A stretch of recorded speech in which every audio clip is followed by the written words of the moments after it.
All right, everybody, we got another article about Palantir. We got to talk about it. Unfortunately, The Guardian UK is a media outlet that's just putting out some really mean articles about Palantir, and there might be a reason why they're doing this. So, starts off, I'm not going to go through the whole thing, but I'm going to go through some of the key parts that I think were kind of misguided. It's a reason why the company's being misunderstood.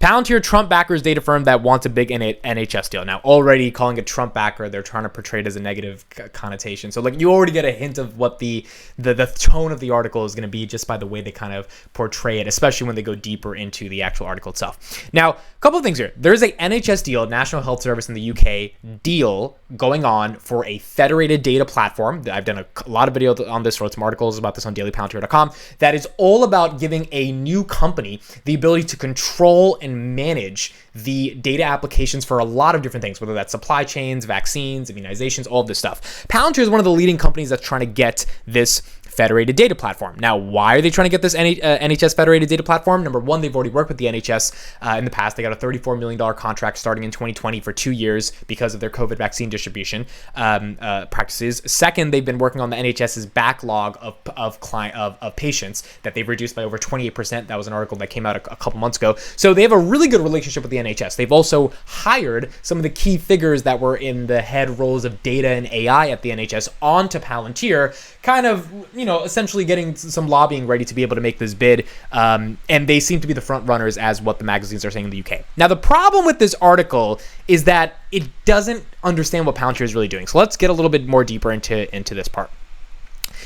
Foxglove, which is a UK-based, Foxglove right here, is a UK legal campaign group that focuses on accountability in the technology industry. And please remember Foxglove because it'd be interesting to hear about them in a second. Their concerns are on two aspects: the safety of patient data and the nature of the company that will set up the data framework and seek to exploit it. So already this data platform or Foxglove, this UK legal campaign group, has problems with the ability of all that data to be centralized in one place, especially if it's patient healthcare data. And second of all, the frameworks that's being used to exploit it. And going further, they say a firm like that has no place being the operating system for the NHS. They're talking about Palantir. Who has the company makes no secret of its desire to keep profiting from war and surveillance. Let's go a little bit deeper. They said, we've got deeper concerns about this federated data platform. How much confidential patient data is going to be swept in? Who is going to have access on what terms? It's clearly not being built just for your GP. It will serve a host of government officials. We've sent a legal letter seeking answers and received almost no detail in return. Now, last thing I'm going to say, and then I'm going to give some of my analysis. He adds that it's crazy to amalgamate such a wide variety of NHS functions into single monolithic systems, basically saying this £360 million contract over 5 years that's going to go to one entity is ridiculous. NHS England proposes swapping out all the complex data flows across a whole set of life-critical systems just by buying one company's product off the shelf. This single platform, the idea of one thing to rule them all, is odd. You cannot just slap in all the data and expect the entire ecosystem's architecture to align and integrate. So let me give some of my analysis here. Now, a couple of things. Number one, they're still calling Palantir a surveillance data firm without recognizing the irony of this is that Palantir was created to protect against surveillance and mass data. And this is, I think, my YouTube videos, my stuff is not going to be doing this. Eventually, Palantir has got to come up with some type of marketing campaign that gets the world to realize we are not surveilling your data. We're not controlling it. They wrote one article about this, right? 50,000 articles if you need to. But they need to get the world to realize we are not controlling your data. That is antithetical to the mission of why Palantir was created. They were created in response to 9/11, and the whole concept was, can we use the same type of tracking algorithms for fraud detection that were created in the PayPal days from Peter Thiel to apply that to the governmental defense sector, where we can figure out if there's things happening and then stop those things from happening. But at the core of that was not this NSA mass surveillance, we're going to take all your data and put all these patterns together and figure out what's going on. It was, how do we protect civil liberties while we're doing this? And this is why it's so important to understand the philosophy of Palantir, and this is why I spend a lot of time talking about this, because if you don't get the philosophy of Palantir, you're never going to get that they're not a surveillance firm. The whole idea of Palantir is that we want to protect civil liberties while also protecting Western freedoms and Western democracies. And the only way to protect democracies is if you protect the individual, which is why Alex Karp goes on all these tangents about civil liberties and philosophies. And, he has a PhD in German philosophy for a reason. The whole concept is the company is permeated with those philosophical beliefs. So they're not stopping terrorist attacks by trying to intrude into your text messages. They're rather saying, hey, instead of intruding your text messages, which is the easy way to stop a terrorist terrorist attack? Can we find the harder way, but the more ethical way to stop that terrorist attack, which is what they've ultimately been able to do. So the irony of the article, or the person that's saying the NHS federated data platform going to Palantir is bad for patient data because Palantir is going to be able to surveil and exploit all of that sensitive patient data, which is incredibly sensitive, is ironic because that's not what they're going to be able to do. The irony is that the goal of the company was created to make sure that doesn't happen, A, by tyrannical governments, and B, by exploitative companies, which is why Palantir has been able to become the premier first-in-class software when it comes to data privacy, ethics, etc. The second point of analysis here is why they're getting so popular in Europe. Well, the reason they're getting so popular in Europe is because Europe is having a big tech revolt. They are not liking what Facebook's doing. They're not liking what Google's doing. They've been massive court cases with Google when it comes to search results and things of that nature. GDPR regulations was built in response to all the data exploitation that was happening by Facebook and Google to sell advertising and undercut all of the local newspapers that businesses have been shut off by big tech monopolies. So Palantir, a tech company, is thriving in the European markets, expanding in Germany, opening up offices in the UK, hiring about 600 more employees there. Why is that happening? Well, the reason that's happening is because the European government likes them, right? European companies like them. And the reason they like them is because they recognize that the data analytics portion of their business that is implemented within a company, an NGO, a governmental organization, whatever it may be, is actually built to protect data, actually built to be sensitive to data, actually built to have cross functionalities within operational workflows that does not trade off with privacy and ethics. And I think that's the core thesis that a lot of these people writing these articles are missing. And maybe not even that they're missing, they just are ignorant to it because they have this narrative and this agenda that they want to put out into the world. And it's a silly agenda because it doesn't make any sense. Third point of analysis here, before we get to kind of the bombshell piece of analysis.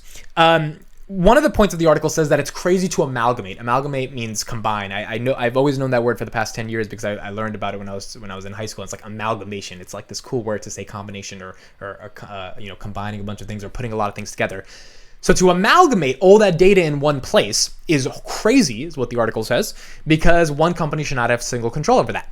The problem is you can't have your cake and eat it too. If you're going to have a socialized healthcare system like the NHS in the UK, then you're going to have all that patient data be stuck within one government. If you're not going to have it privatized and have, a bunch of different companies doing all this stuff, and there are companies in the UK, but at the end of the day, all of it kind of flows through the NHS, the governmental sector of it, then if it's all going to be centralized with the government, because you want it to be socialized, you don't want it to be privatized, which is like, okay, that's fine. You got to recognize the government kind of sucks at doing a lot of stuff. Like at the end of the day, they are not private companies. There's a reason SpaceX is trying to go to Mars and not NASA, because it's very difficult. It's very bureaucratic. You don't have the smartest people in the world. The incentives aren't always aligned. But when you have a private company, it's more efficient, it's more faster, it's more it's more meaningful because the people that are doing there are actually inspired by something. There's a mission. Like there's something more that you're doing versus just working for a government. So if your government has all that data, the government doesn't know what to do with that data. That's why they're giving £360 million to a company to be able to do it, because they don't know how to create operational workflows out of that data in a meaningful way that actually allows that data to go and be used in real-term decision making. Like the government's not going to be able to do that. The government's just a bunch of people that make policies. They can't do that technical work. So you cannot say one company should not have the data and be able to actually execute that very complex task, which is what consumers want, but then also say we need to have socialized healthcare. Like if you're going to have your cake and eat it too, you got to pick one or the other. So at that point, if the government is going to socialize healthcare, which is what a lot of people in the UK want, obviously, or at least that's how they voted for their governmental officials, then you've got to have companies that are working with the government to be able to make sure that there is a method in which the data stays socialized, healthcare stays socialized, but the actual execution of that healthcare, like getting your services, going to see a doctor, going to see a dentist, is executed in a meaningful way, and there's not months of backlog in order to be able to do that. Well, the only way that gets done is if you have something like a federated data platform, something like a platform that is able to operationalize all that data at scale and actually make it useful. Now, the qualm here that the person says is that one company should not have control over that. I would disagree with that, because if you have 17 companies doing that, it gets fractured. Like that's the whole point. You don't want 17 search engines. You want Google. It works. You get the information really quickly. Yes, there's problems with Google, whatever. At the end of the day, it's faster, it's efficient, it's effective, it gets the job done.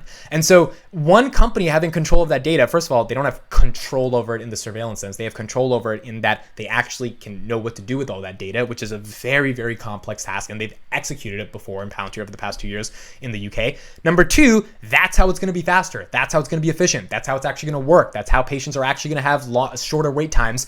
And number three, That's what the goal of the company is to do. Like, you don't want to have 17 different people doing one thing if you can have Palantir's ontology implement with all that data and get the job done completely. Like, it just makes things a lot more faster for everyone, more efficient for everyone if one company is able to do that. Now, if you want to divvy it up between a bunch of companies, you can. I think the reason the NHS was like, we kind of need a whole data platform that we can trust one entire organization to do so, is because they recognize the speed and efficiency that comes with one organization. Which then begs the final question: what organization is going to be able to do it that actually cares about patients, data privacy, and ethics? Palantir. I mean, there's not that many other companies that have a proven track record of making sure they can protect and secure user data, especially very sensitive user data like patient health data, in a way in which their product is built from the start to make sure the technical elements of it can do the job, but also can protect civil liberties at scale. That's Palantir. So I think that's why Palantir is the front runner here. It's not just because they have a relationship with the NHS, it's because they've actually executed the task that they needed to do. And these Guardian articles just don't really understand that. Now, final thing I'll point out here is, who is this article written by? So this whole campaign is coming from Foxglove, which is a UK legal campaign group that focuses on accountability in the technology industry. Now, what is Foxglove? Well, if we go to a website here that some of you guys may know about, it's called opendemocracy.net. Open Democracy is basically George Soros's kind of like, I don't even know what you would call it. It's like his media outlet, his organization for whatever. It's his thing. It's his thing that he uses to get information out there into the world. If you go to the bottom, the editorial partnerships that Open Democracy has, one of them is with Foxglove. Open Democracy, a subsidiary under George Soros. George Soros sold Palantir, hates Trump. Peter Thiel supports Trump. Obviously, George Soros doesn't like Peter Thiel or Trump. Open Democracy is kind of his media wing. You know, billionaires, they all have, they're like Amazon, he has Washington Post, right? Like Jeff Bezos, like all billionaires kind of have these kind of organizations that kind of do their propagandizing for them. And Open Democracy, you know, they've got their own, and Foxglove is an editorial partnership with them. So it makes sense why Foxglove is against Palantir if they're having this entire legal campaign against Palantir if they work underneath or in combination with Open Democracy, which is built by George Soros. George Soros hates Palantir and hates Peter Thiel and hates Trump, and all of that is connected together in the Palantir company.